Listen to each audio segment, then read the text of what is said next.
I was standing in the middle of the emergency room, the same place I worked every day as an anesthesiologist, but this time I wasn't wearing blue scrubs. I was in jeans and a t-shirt, hands shaking as I looked at my mother lying on the hospital bed with four bags dripping fluids into her veins.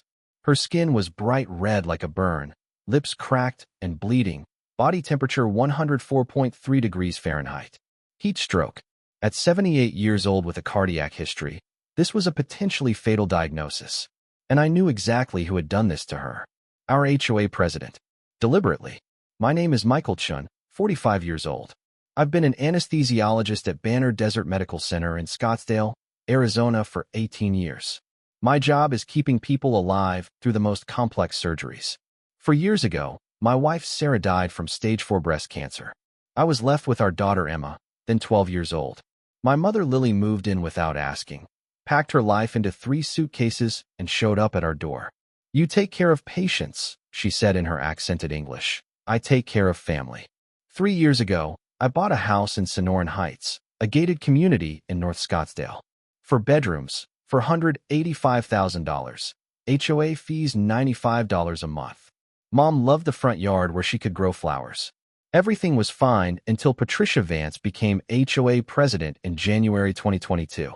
Patricia, 52 years old, retired nurse, divorced, lived alone 3 houses down in a perfect house with 2 Persian cats and a white Lexus RX that was always spotless. The problem started 8 months after she took over. September 2022, Mom planted red peonies. 2 weeks later, we got a letter: red flowering plants not permitted. Remove within 14 days or face $50 weekly fines. Mom dug them up that afternoon, eyes wet. November, Mom hung towels on our balcony after swimming. Another letter, $100 fine. December, Patricia started showing up at our house, photographing our lawn with her iPad, claiming it was slightly long, at 2.5 inches instead of 2. The letters increased. February, garbage bins visible 15 minutes past deadline, $50. March, St. Patrick's wreath stayed up 1 day late, $75. April, my brother-in-law's truck in our driveway overnight, $100. Total fines, $375 in 6 months. But what bothered me most was how Patricia started driving by slowly, parking outside our house, just watching. Emma told me her friends were saying, "The HOA lady hates the Chin family." Then Patricia invited me to join the HOA board. I politely declined, explaining my hospital schedule. Her response: "One would hope community involvement would be a priority for all residents who benefit from our services." The tone had changed. Cold. After that, the harassment got worse. Weekly letters. Daily drive-bys. My neighbors started avoiding eye contact. June arrived, and with it, Arizona summer. Temperatures hit 110, 112, 115 degrees. The kind of heat that kills. Mom adjusted her schedule, walking early mornings at 6 a.m. before the sun climbed high, looping around our gated neighborhood for 45 minutes. Very safe. That was one reason I chose this place. June 19th, 2023, I worked night shift at the hospital. 2 open-heart surgeries, then an emergency motorcycle trauma at 3 a.m. Around 6:30 a.m., as I was finishing notes, my phone rang. Unfamiliar number. "Dr. Chun? This is Desert Fire Medical. We're transporting your mother to Banner Desert. Severe heat exhaustion. We'll be there in 10 minutes. The world tilted. What? What happened? A neighbor found her outside the community gate around 10 a.m. Extended heat exposure. Blood pressure 88/52, temp 104, altered mental status. Active cooling and 4 fluids running. I ran. Sprinted from 4th floor ICU down to emergency. Burst through the doors. Sandy, one of the ER nurses who'd worked with me for years, saw me and her face fell. "Mike, room 6. I stepped into room 6, and time stopped. My mother lay there, small and fragile in ways I'd never seen. 4 bags running wide open. Her skin bright red and severely sunburned, face swollen, lips cracked and bleeding. Oxygen cannula in her nose. Heart monitor showing 118 beats per minute, blood pressure still dangerously low. Body temperature 104.3 degrees Fahrenheit. She opened her eyes when I entered. "Michael," she whispered, voice hoarse. "Sorry, son. I tried to get in, but..." She was confused, not reasoning clearly. Heat stroke affecting brain function. Dr. Amanda Price, one of the ER physicians I'd worked with for 5 years, put a hand on my shoulder. Mike, sit down. I couldn't sit. Tell me. Progressive heat stroke. Core temp was 106.2 when they brought her in. We've been cooling her with 4 fluids, ice packs, misting fans. She's responding, but Mike, how long was she out there? At least 3 hours. Maybe 4. 3 to 4 hours. In 95-degree heat. A 78-year-old woman with hypertension and cardiac history. I knew the statistics. Heat stroke has a 10 to 50% mortality rate in elderly patients. Kidney damage, brain damage, heart failure, multi-organ failure. All possible. Kidney function? I asked, shifting into doctor mode because that was the only thing I knew how to do. Waiting on labs. Worried about acute kidney injury. Urine output minimal since arrival. Cardiac enzymes. Elevated. Troponin 0.8. EKG shows nonspecific ST segment changes. Cardiology's coming to consult. Amanda paused. Mike, 15 more minutes, and we might have lost her. I found Susan Martinez in the waiting room, hands twisted together, face lined with worry. Susan lived 4 houses down from us. Accountant working from home, single mom. We'd chatted at the pool a few times. Dr. Chun, she stood immediately. I'm so sorry. I should have checked earlier. Not your fault, I said. Please tell me what happened. Susan told me she'd left for work early that morning, around 7:30 a.m., for a meeting downtown Phoenix. The meeting ended early. She came home at 10:15 a.m. When she drove up to the gate, she saw someone sitting on the ground outside, leaning against the wall. As she got closer, she recognized my mother. She was sitting with her back against the wall, in a tiny strip of shade. Her face was bright red, and when I called her name, she looked at me but didn't respond right. Like she was confused. I immediately called 911, then opened the gate and tried to get her into more shade. I gave her water, but she couldn't swallow properly. How long was she out there? I asked. Susan hesitated. Dr. Chun, I have a Ring doorbell that faces the street. You can see the gate from the camera angle. I checked the footage after the ambulance left. She pulled out her phone, scrolled, and handed it to me. I have footage from 9:20 a.m. showing someone driving up to the gate from inside, stopping, looking at your mother standing outside the gate, and then driving away without opening it. I froze. Who? Susan looked down. White Lexus RX. Dr. Chun, there's only one person in the neighborhood who drives that. Patricia Vance. I watched the video 3 times. Timestamp. June 19th, 2023, 9:21 a.m. I could see my mother in her blue wide-brimmed hat, pressing the intercom panel. A white Lexus drove from inside the community, approaching the gate. It stopped. Sat there 10 seconds. 20. My mother waving, trying to get the driver's attention. The car sat still. Then it backed up, turned around, and drove back into the neighborhood. The gate never opened. My mother stood there, then stepped into the small strip of shade and sat down. This wasn't an accident. Patricia Vance had seen my mother, had seen a 78-year-old woman trapped outside in 95-degree heat, and drove away, deliberately. By 6 p.m., Mom's temperature was down to 100.4, blood pressure stabilized at 118/76. Labs showed elevated creatinine, but kidneys still working. They moved her to observation. She was more alert, able to talk. Michael, she said when Emma went to get food. Tell me what happened. From the beginning. Mom took a breath. She'd gone for her morning walk at 6 a.m. like always, using her key card to exit through the gate. When she got back at 6:50 a.m., she swiped. Her card. Nothing. Access denied. She tried again. Same thing. She pressed the intercom to call the guardhouse. Nobody answered. She tried her card 3 more times. Nothing worked.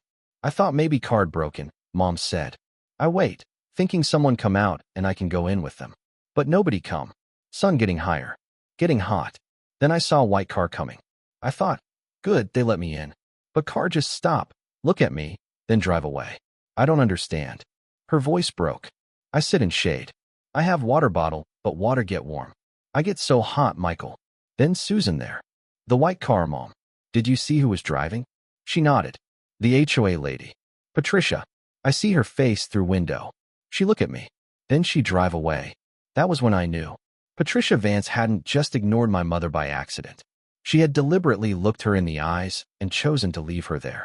This wasn't HOA harassment anymore. This was elder abuse. A crime. I called David Brennan at 7 p.m. from the hospital hallway. David was an attorney specializing in elder law and HOA disputes, someone I'd met at a conference 3 years ago. David, it's Mike Chun. I need your help. I gave him the full story, the months of harassment, the incident, my mother's hospitalization, the video footage. He listened without interrupting. Mike, what you're describing isn't just an HOA violation. Under Arizona Revised Statute Section 46 to 455, this is elder abuse, a Class 4 felony. And with the video evidence showing deliberate action, this is also reckless endangerment. We're talking criminal charges. Good, I said. I want her prosecuted. Let me be clear, David said carefully. If convicted, Patricia could face 1.5 to 3.75 years in prison, substantial fines, permanent criminal record. Her nursing license would be revoked. Her life would be destroyed. I thought about my mother's body temperature at 106 degrees. She looked my mother in the eyes and left her to die in the heat. Yes, David. I'm prepared for that. We met at his office the next morning. I brought the video, printed copies of all the HOA letters, Mom's medical records, a detailed timeline. David reviewed everything methodically. After 40 minutes, he looked up. This is solid, Mike. The video shows clear intent. Combined with your mother's medical records and the pattern of harassment, we have a strong case for criminal prosecution and civil lawsuit. That afternoon, we drove to the sheriff's office and filed a formal complaint with Detective Sarah Kowalski, who headed the elder abuse unit. She watched the video 3 times, reviewed Mom's medical records. Mr. Chun, she said, I take these cases extremely seriously. What happened to your mother is unconscionable. I'll be opening a formal investigation immediately. I'll need to interview your mother when she's able, and the neighbor who found her. And I'll be interviewing Miss Vance. She paused. I have to warn you, this will become public. Your neighbors will know. There will likely be media attention. HOA board president arrested for elder abuse makes news. I thought about Patricia Vance sitting in her white Lexus, looking at my mother's face, and driving away. Yes, I said. We're prepared. Detective Kowalski came to our house 2 days later. Mom sat on our couch with Emma beside her, holding her hand, while the detective asked questions. Mrs. Chun, can you tell me what happened on the morning of June 19th? Mom did, with clear details. When you saw Miss Vance in the white Lexus, did she make eye contact with you? Yes, Mom said firmly. I look at her. She looked at me. Maybe 5 seconds. Then she turned car around. Did she say anything? Gesture? Any communication? No. She just looked. Then go away. How did that make you feel? Mom was quiet. Scared. I think, why she not help? I know I getting too hot, but don't know what to do. Her voice cracked. I think maybe I die there. Emma squeezed her grandmother's hand tighter. Detective Kowalski interviewed Susan Martinez next, got the official ring footage. Statement about finding Mom, about calling 911. Mrs. Chun looked like she'd been out there for hours, Susan told the detective. Bright red skin, barely responsive. If I'd been 15 minutes later, I don't want to think about it. Then the detective interviewed Patricia Vance. According to David's contacts in the sheriff's office, Patricia initially denied seeing Mrs. Chun that morning. Then when shown the video, she changed her story to, I saw someone by the gate, but didn't realize it was Mrs. Chun. When pressed about how long she'd stopped and looked, she claimed, I thought she was waiting for someone to pick her up. Finally, when confronted with Mrs. Chun's clear distress in the video, Patricia made a crucial mistake. She broke. David told me over the phone. Said something like, that family has been violating HOA rules for months. They needed to learn there are consequences. The detective has it on recording. Mike, she essentially admitted to deliberately leaving your mother outside as punishment. That's premeditation. That's intent. And with her medical background as a nurse, she knew the risks of heat exposure to an elderly cardiac patient. The detective also discovered that Patricia had called the security company the night before the incident, claimed there was a system glitch, and requested they disable several resident cards for reprogramming. Mom's card was on that list. She'd planned it. 3 weeks after the incident, Patricia Vance was arrested. Detective Kowalski called me at 10 a.m. on a Tuesday. Mr. Chun, Patricia Vance was arrested this morning at her residence. She's being charged with vulnerable adult abuse under 46 to 455 Argentine pesos, a Class 4 felony, and reckless endangerment. She's at 4th Avenue Jail awaiting arraignment. Thank you, I said. Detective, this was my mother. Thank you for taking it seriously. Every case is someone's mother, Mr. Chun. I'm glad she's okay. By that evening, it was local news.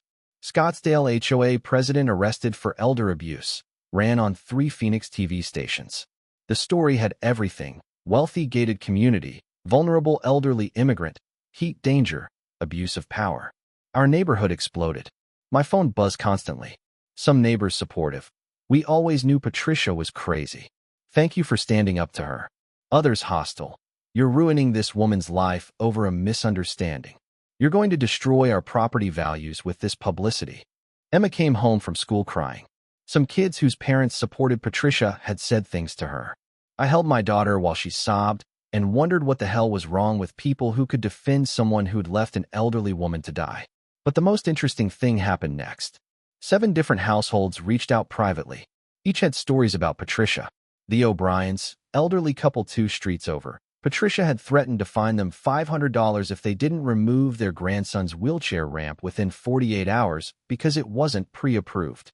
The Patels, who had Mr. Patel's aging mother living with them, Patricia had sent letters about excessive visitors.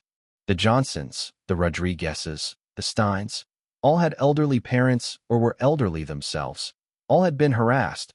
All had been too afraid to fight back. Susan Martinez organized a meeting at her house. 14 households showed up, every family with elderly members. We sat sharing stories, and I realized Patricia hadn't just targeted my family. She'd been systematically harassing anyone she perceived as weak, anyone who might not fight back. She'd used the HOA as her weapon. We need to remove her from the board, Susan said. Even before trial, we can vote her out. How? Asked Tom O'Brien, 80-year-old Vietnam vet. Emergency board meeting. We need signatures from 15% of households. We have 112 homes. That means 17 signatures. Susan smiled. I've got 14 in this room right now. We had 43 signatures by the next morning. The emergency HOA meeting was scheduled for July 11th in the community center. I'd never seen so many people at an HOA meeting. Every seat filled, people standing along walls. 89 households represented out of 112. Patricia sat in the front row with her lawyer, looking smaller than I'd ever seen her. The lawyer had advised her not to speak given the pending criminal case. But she had to sit there and listen. Susan spoke first. We're here to address the arrest of our HOA president on charges of vulnerable adult abuse. Regardless of the criminal case outcome, the actions she's accused of, supported by witnesses and video evidence, are incompatible with leadership in this community. We're calling for an immediate vote to remove her. One of Patricia's allies, Barbara Hendricks, stood up. This is a witch hunt. Patricia's been arrested, not convicted. She deserves due process. Due process is for criminal courts, Tom O'Brien said, rising slowly. This is about whether we trust someone to represent our community who's accused of leaving an elderly woman outside in deadly heat. I'm 80 years old. I have a heart condition. What if I'd been the one locked out that day? Would we still be talking about due process or planning my funeral? The room went silent. Then I stood up. I hadn't planned to speak.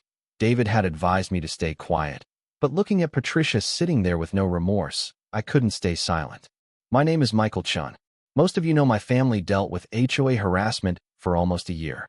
Fines for flowers, for towels, for trash cans. We paid them. We tried to comply. We tried to be good neighbors. I connected my laptop to the projector. I want to show you something. I played Susan's Ring doorbell footage on the big screen. The room watched in silence. You could see it all, my mother outside the gate, pressing the intercom, waving at the white Lexus. The car stopping. Sitting there. My mother trying to get attention. The car backing up and driving away. My mother sinking into shade. That's my 78-year-old mother, I said when it ended. Patricia Vance saw her. Made eye contact according to my mother's police statement. And drove away. My mother sat outside in 95-degree heat for over 3 hours. Her core temperature reached 106.2 degrees. She nearly died. And she would have been dead if Susan Martinez hadn't come home early that day. I looked directly at Patricia. I'm a doctor. I see heat stroke victims every summer. I know what happens when elderly cardiac patients are exposed to extreme temperatures. You were a nurse for 28 years. You know it too. You didn't just ignore my mother accidentally. You saw a vulnerable person in danger, and you chose to let her suffer. My mother is alive because of luck, not because of mercy from you. You planned this. You called the security company the night before and had her card disabled. The detective has that on record. This wasn't an accident. This was premeditated. The room erupted. Shouting, people standing, Barbara trying to defend Patricia, Tom yelling her down. Susan banged a gavel to restore order. When everyone quieted, she called for the vote. All in favor of immediately removing Patricia Vance from her position as HOA president and from the board, say aye. A chorus of ayes. All opposed. 9 voices. The vote was 67 to 22. 22 households, almost 25% of those present, still supported her. Innocent until proven guilty. This is destroying our property values. Made me sick. But that's what happened. Patricia stood up, her lawyer's hand on her elbow, and walked out without looking back. I watched her white Lexus drive through the gate. I didn't feel satisfaction, just tired. 2 days later, I filed a formal complaint with the Arizona State Board of Nursing. David helped me prepare it, a 12-page document with video evidence, mom's medical records, police report, witness statements. The complaint alleged violations of professional ethics. Miss Vance, as a licensed registered nurse with 28 years' experience, possessed extensive knowledge of heat exposure risks to elderly cardiac patients. Despite this knowledge, she deliberately left a vulnerable 78-year-old woman in a life-threatening situation. Her actions represent a fundamental betrayal of nursing ethics. The board took it seriously. Within 2 weeks, Patricia received notice of investigation and a hearing scheduled for September. She could lose her nursing license permanently. The criminal case moved forward. Patricia's lawyer tried to negotiate a plea deal. The county attorney's office offered in August, plead guilty to reckless endangerment, a reduced charge, accept 18 months supervised probation, 200 hours community service at a senior center, pay $5,000 restitution to my mother, and a 10-year ban on holding any HOA position in Arizona. No jail time, but a permanent criminal record. David called me with the offer. I asked my mother. We sat in the backyard in the shade. She'd recovered fully, skin healed, energy back. What do you want to do, Mom? I don't want court, she said simply. I don't want to sit there, answer questions, relive that day. She hurt me. But Michael, I'm alive. I'm okay now. I don't want to give her more of my life. I understood. Okay, Mom. We'll accept it. Patricia pled guilty in September. She stood before a judge, admitted to reckless endangerment, accepted the terms. The judge looked at her for a long moment. Miss Vance, I want to be clear. If it were up to me, based on the evidence I've seen, you'd be doing prison time. The only reason you're not is because the victim has shown more grace than you deserve. Don't waste this second chance. The nursing board hearing was different. Patricia's lawyer tried to argue that since she was retired, the license was inactive anyway. The board wasn't buying it. Miss Vance held herself out as a healthcare professional for 28 years, the board president said. The ethical duties that come with that profession don't disappear at retirement. Her actions represented a fundamental violation of trust. We cannot allow her to continue holding a license. Patricia voluntarily surrendered her license to avoid formal revocation. Either way, she'd never work as a nurse again. By October, Patricia had sold her house. I saw moving trucks from our window one Saturday morning. She loaded her white Lexus with boxes, put the 2 Persian cats in carriers, and drove away. I never saw her again. Heard she moved to Nevada or California. Didn't care enough to find out. Sonoran Heights changed after Patricia left. Susan Martinez was elected new HOA president in September, unanimous vote. Her first action was emergency safety protocols. Panic buttons installed at every gate access point, connected directly to 911, bypassing HOA control. Water stations with shade structures built at both entrances. New rule. Access codes never changed without 14 days written notice mailed to physical addresses.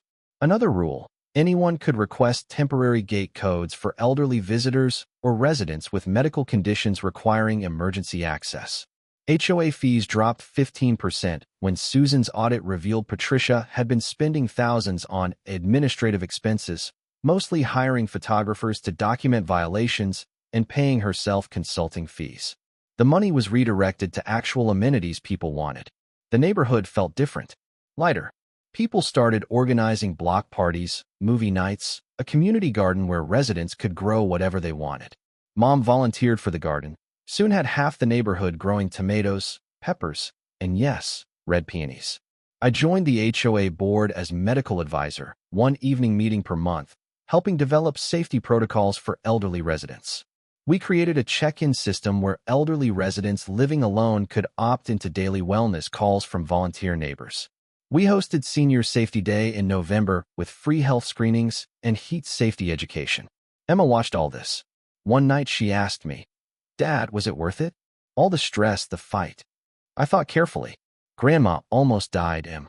If I'd done nothing, Patricia would still be president, still harassing people, and maybe next time someone wouldn't be lucky. So yes, worth it. But I won't pretend it was easy. "Did you win?" she asked. "Grandma's alive. Patricia can't hurt anyone else. The neighborhood is safer." Yeah, we won. But here's what I didn't tell my 16-year-old daughter. The whole thing with Emma wanting to post the video on TikTok the day after it happened. She'd come to the hospital, seen her grandmother in that bed, and immediately wanted to film everything. Post the ring footage, start a hashtag. Dad, this is what my generation does. We expose injustice online. Not this time, I'd said. This is a legal case now. Social media can hurt us. The defense could claim we're tainting the jury pool, influencing witnesses. We do this the right way. She'd been furious. The right way? The right way almost got Grandma killed. Maybe if we'd called Patricia out online months ago, this never would have happened. She had a point. But I'd held firm. 2 weeks later, someone else posted it. I never found out who. Susan maybe. Another neighbor. But the ring footage showed up on Reddit, then Twitter, then TikTok. Within 48 hours, hashtag Justice for Lily was trending. Patricia's face was everywhere. News vans showed up at our neighborhood. The community pressure mounted fast. That's probably what pushed the county attorney to take the case seriously so quickly. That's modern America. The legal system matters, but social media moves faster. I also didn't tell Emma about the call I got from hospital administration. Dr. Stevens, the chief medical officer, called me into his office 1 week after Patricia's arrest. "Mike, this situation is getting significant media attention. The hospital's name is appearing in articles. We want to support you, but we need to ask, are you certain you want to pursue criminal charges?" I looked at him. "Are you asking me to let someone who tried to kill my mother walk free because it's bad publicity for Banner Desert?" Uncomfortable silence. "No, of course not. We're just concerned about, the optics." "The optics," I repeated. "My 78-year-old mother almost died from heat stroke because an HOA president locked her outside as punishment. That's the optics. If Banner Desert has a problem with me seeking justice for elder abuse, then maybe I'm working at the wrong hospital." He backed down immediately. No, Mike. You misunderstand. We're behind you 100%. Do what you need to do." But I knew what he'd really meant. Don't make waves. Don't embarrass us. That's corporate America. And I never told anyone except David about the night I drove to Patricia's house at 2 a.m., 3 days after Mom was hospitalized, and sat in my car outside for 20 minutes, engine off, just staring at her perfect house with the perfect landscaping and the white Lexus in the driveway. I sat there thinking about going to the door, thinking about what I'd say, what I'd do. I'm not a violent person. I save lives for a living.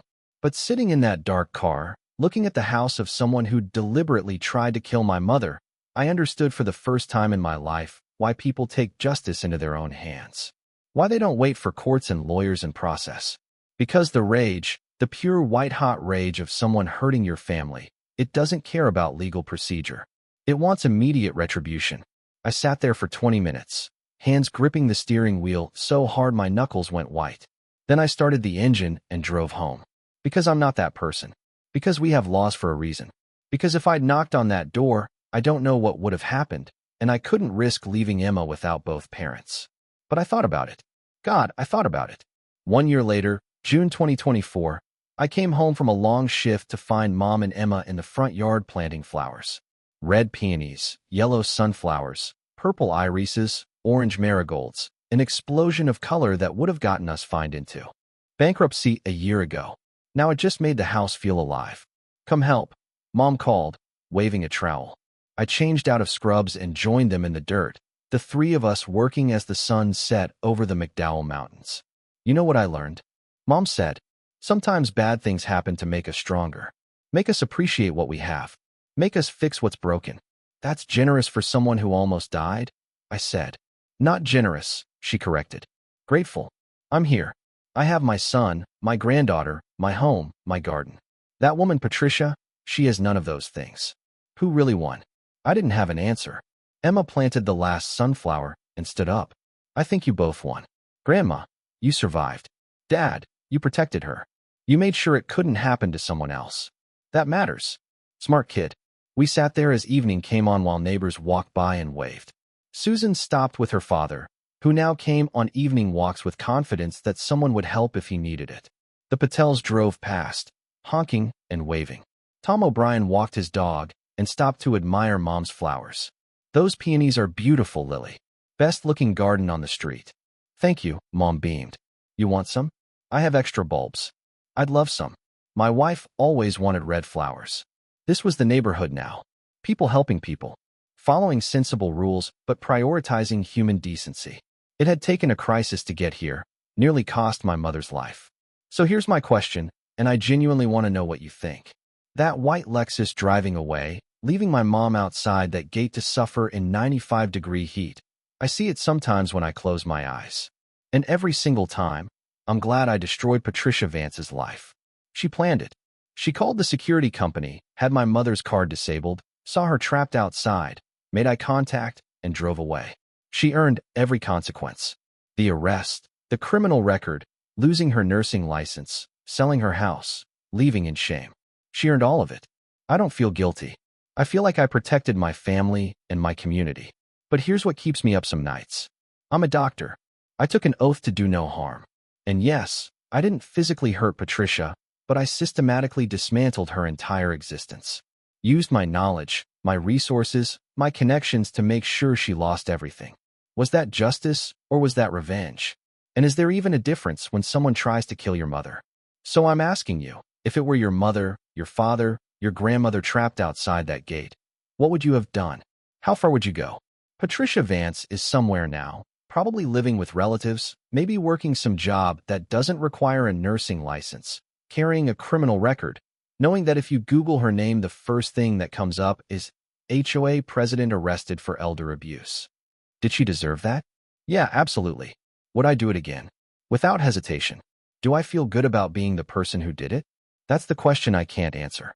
All I know is my mother is alive, tending her garden, teaching my daughter to grow beautiful things. And every time I drive through that community gate, the one that almost killed her, I think about how thin the line is between civilization and chaos, between justice and vengeance, between protecting your family and destroying someone else's life. What would you have done?